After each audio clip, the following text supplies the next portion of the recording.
There is no doubt that the Griffith Observatory is a popular destination, and for good reason. You get access to nature, unparalleled views of the city, and a top-notch museum all in one place. Unfortunately, it may be getting too popular.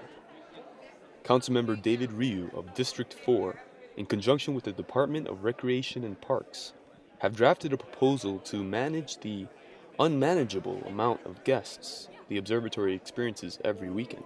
In a nutshell, the plan is to implement parking meters up by the observatory so as to encourage visitors to park at free off-site lots. From there, they will be shuttled in. At a recent public meeting to discuss the proposal, voices against the parking fees made themselves heard. I think having paid parking in Griffith Park is bad for the park because it's going to create a two-tiered society. We already have that enough. So many areas of life are becoming stratified and we're putting up barriers, and I think the traffic issues are real, but I think there's other ways we could address them, and I think this is wrong. It's the wrong way to go. I'm concerned when I hear people sort of talking gleefully about monetizing parking. I'm concerned that the city so frequently regards different things at Griffith Park as kind of a cash machine. I'm concerned that they may be too expensive for the common person. I realize that the park people claim that they would be used to cover free shuttles, and that's good.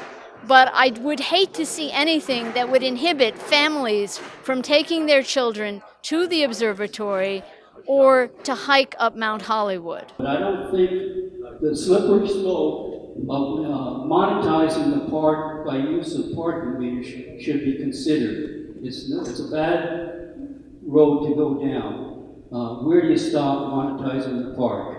As a matter of fact, we have been down this road before.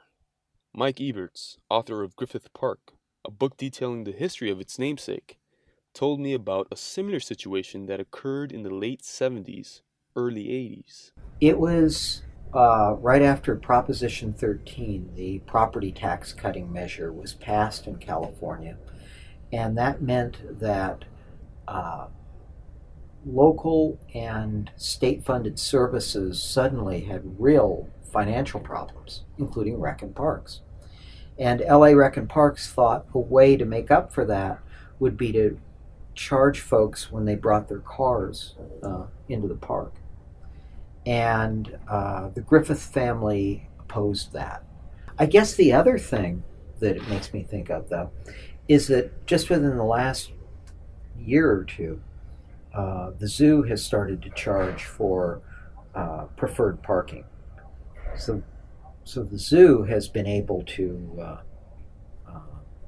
make that stick. I spoke next with one of the most well-known Griffith Park regulars, someone who less than a year ago would have had a major say on this issue. My name is Tom Labange, and I'm fortunate to be born and raised in the City of Angels. Almost really every day since 1978, I've hiked in Griffith Park. Labange is Councilmember Ryu's predecessor. He served for 14 years before being churned out in 2015. I don't like the idea of paying to park because that's like against what Jenkins Griffith wanted. He wanted a park for the masses.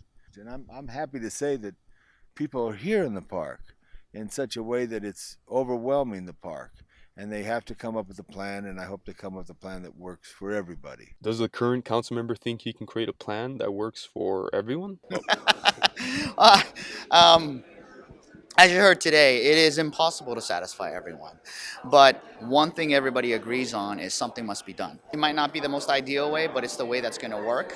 I think, well, there was a few people opposed to paid parking, but, unfortunately, whatever we do is going to cost money. One of those opposed to paid parking asked if the city was prepared in case the legality of instituting paid parking was called into question.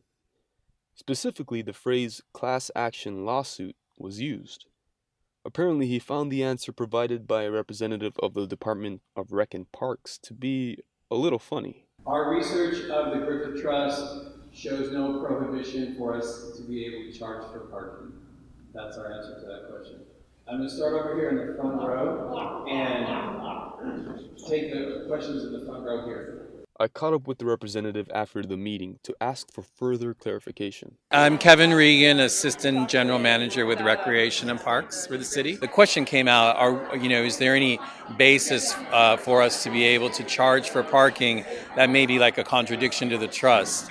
That Colonel Griffith, originally donated the property to the city, et cetera, et cetera. And our review of the documents don't show any conflict, so we feel we're on solid ground.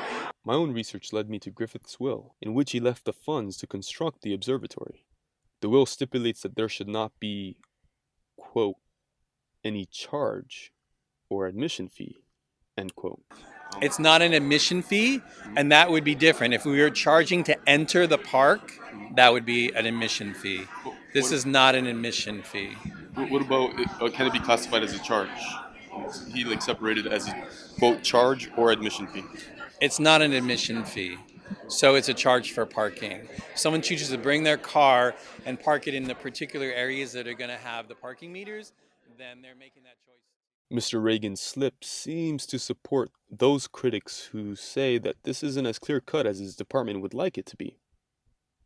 If you would like to join the conversation, Councilmember Ryu's office is actively soliciting opinions. And to find out more about the proposal, please visit www.laparks.org. This has been Stan Vlodico reporting.